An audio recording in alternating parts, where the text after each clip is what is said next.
You're watching Face to Face, live from the CSL studio. Your host, Nesta, Cann.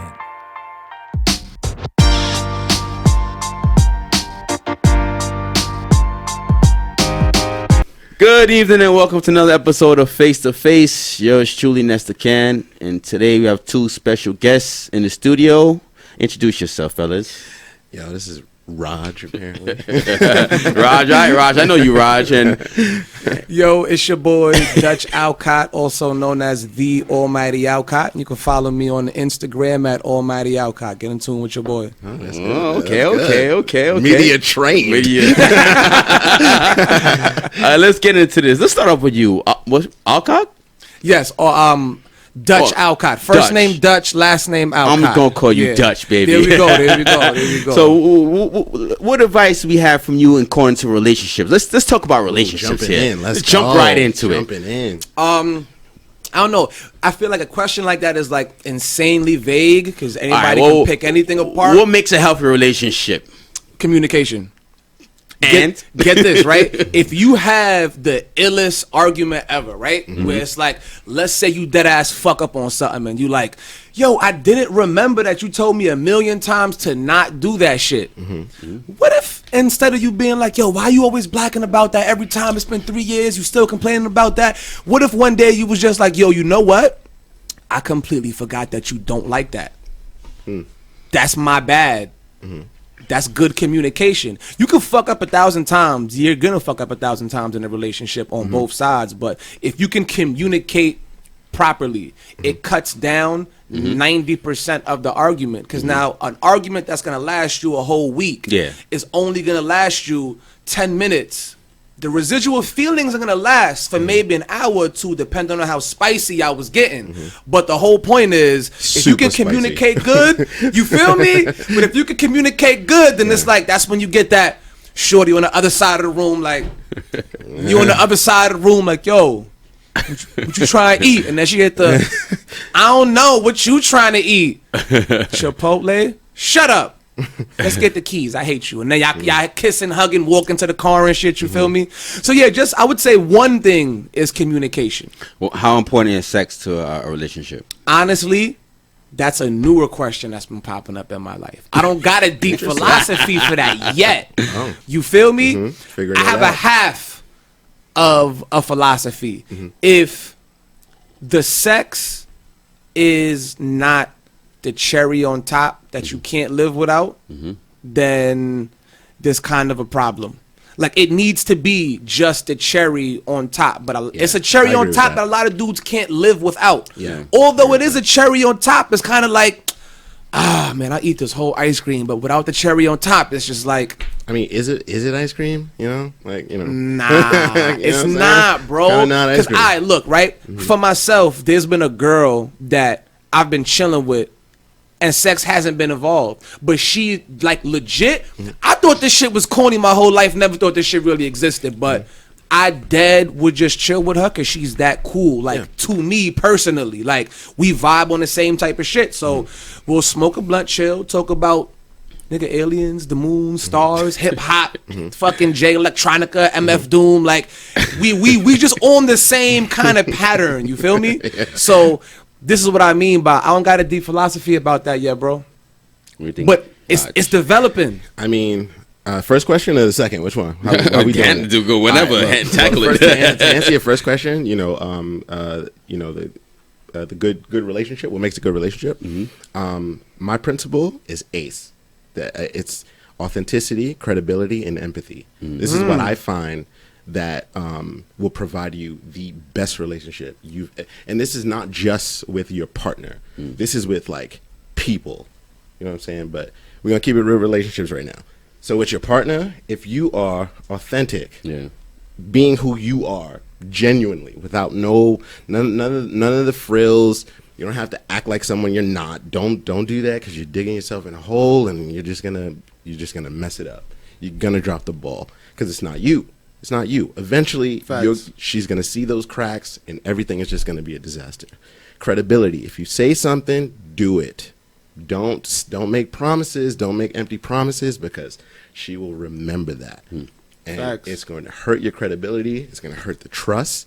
When you want to hang out with your boys, it's going to be like, nope, because I don't trust you. Your phone going to get blown up 24/7 while you just being honest and you chilling. But because you messed up that first time and your credibility is all messed up, it's going to be a problem for you. And empathy is because, sometimes, let's just face it, women feel some type of way. A lot of times we all have emotions, but women are more likely to express emotions more than us most times. And we have to be able to put ourselves in their shoes as far as their frame of mind, because sometimes they can say something and it'll sound so foreign to us. It's like, you're angry at this, and we're just like, why? Like, this is not even an issue. Like, what? It makes no sense as to why you're sitting here making a big deal out of nothing. But if you have empathy, you can understand where she's coming from. You take all that ammunition away, all of her animosity, everything that she's bringing to the table, all that confusion just goes right out the window because you understand. And it goes into what you were saying about communication. It'll just bleed right into the communication. Facts. Now, second question. What's the second question again? Sex. You think sex is a Cherry on top. Amen. But that you can't live without, You can't live without. Okay, so now here's the paradox. thing. Yeah. Like, It's a paradox. Now, sex isn't like 100% important to me. It's not, but it's important. It's a thing. I need that physical relief. I need that. Like that's something that I look for. So, and there's nothing like having like great sex. That's just not a it's true. It's true. It's true. Just like you waking up and you on the side of the bed that you never slept on before, and you don't know this what guy happened. gets it. He gets It's amazing. It's amazing. Not only that, but like I kind of like love you more after. Like I mean, like How about this question? We're talking about that. Do you think women cheat just as much as men? They say, we just get caught more. Do you think they cheat just as much as men or not? I mean, no. No? Hell no. I have a lot of female friends, and I have way more guy friends, obviously, because I'm a dude. And I know that there's females for a fact that cheat. I got cheated on one time, so I know that the females are out there cheating. Yeah. I didn't get cheated on by a hoe. This was like an upstanding member of the fucking society with a job and degrees and shit. You feel me? So it's like, yeah, women fucking cheat, just not as much as men. Men cheat on a ridiculous level. Nah, it's a fact. It's a fact. I don't, obviously you never know that question, but from my experience, it's men. Like I use this example. So it's like you ask a girl, okay, so you love your boyfriend? She's like, yeah, I love my boyfriend. You love your family? Love my family. If I show you this male model, would you cheat? And like, no, I would never. I love you. You love your kids? Love my kids. Love my situation. You ask a dude that question, you love your partner? Love her to death. You love your kids? Love my kids. Love your lifestyle? Love your lifestyle. If you like that girl throwing up behind the dumpster, would you have sex with her? And then we'll kind of consider it. I mean, like, how does she look? Like, this. So I totally think that it's a male thing. Is flirting considered cheating? Yes. Yeah. Yes, I see it like that. I do believe that I'm a little bit of a special case, although I'm not perfect. So I don't want to hold everybody else to the standard. Everybody who knows me knows that this is true. When I'm in a relationship, I feel vibes from a girl, and I literally be like, yo, word, that's crazy. Yo, those are fire. Wifey got those same exact shoes. And just look at her, and it's like, oh, shit, he has a girlfriend. It's like, yo, it fucks women up because they're not used to that shit.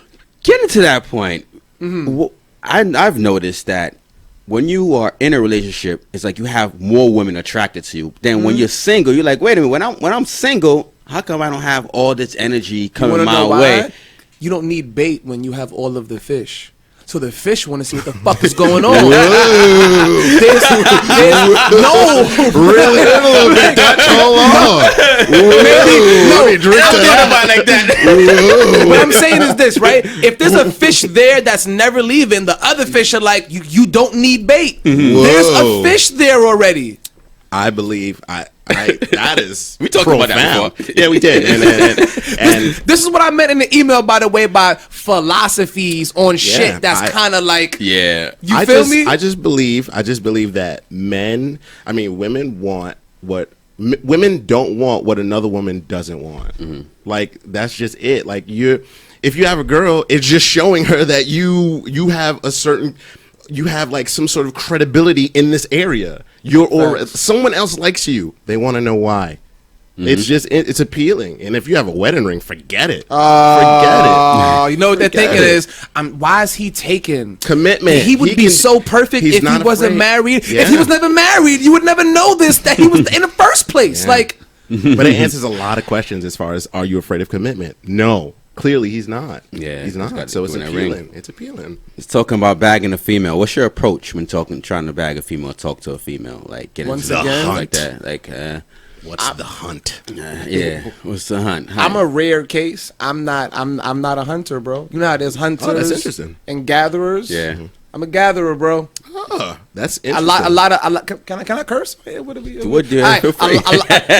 100% of dudes talk like they hunters. 100. You never met a dude in your life that was like, I don't really approach women on the street like that. They'll front, even if they don't. They'll front and be like, I'm smooth. What you talking about? The dude that'll be talking the whole night, like, yo, there's some bad joints out here. Like, yo, we done walk 20 blocks, bro. You done said that about every woman that walked past you. We all know a dude like this. Yeah. Yo, I was about to holler at her, but bro, you wasn't gonna holler at her, bro. You want to, but you wasn't. For me, I found that the experiences that I've had in life tend to yield more joy when I fuck with the women who gravitate towards me in life. Yeah. Like, I'm at the point now where it's like, I want to have a really good conversation with you before we have sex and after we have sex. Right. If after we have sex and before we have sex, I feel like while we not having sex, and then after I feel like we had sex. Like, that's it. Yeah. I'm wasting my time. Like, I could be enlightening somebody and they could be enlightening me in different ways. It doesn't have to be super duper smart, ridiculous conversations, but you have kids? No. Okay. No. All right. It's like when somebody really cares about you and they're a new person, they look at you with fresh eyes and they tell you things about yourself that your closest friends would never tell you because they've known you for too long. And if you fuck with a girl that's just trying to fuck you, she's not looking deeply into you enough to tell you, like, yo, you always do this, and that's why I think your life is a little fucked up. Yeah, interesting. And vice versa between me and the woman that I talk to that gravitates to my life. Right. Once I peeped that pattern in my life, I was like, this is why I'm not out here. It's not natural for me to run down on everything. That's interesting. Yeah. It's just not natural for me. Like, so yeah. Skip real quick, 'cause we gotta wrap it up real quick. I'm going.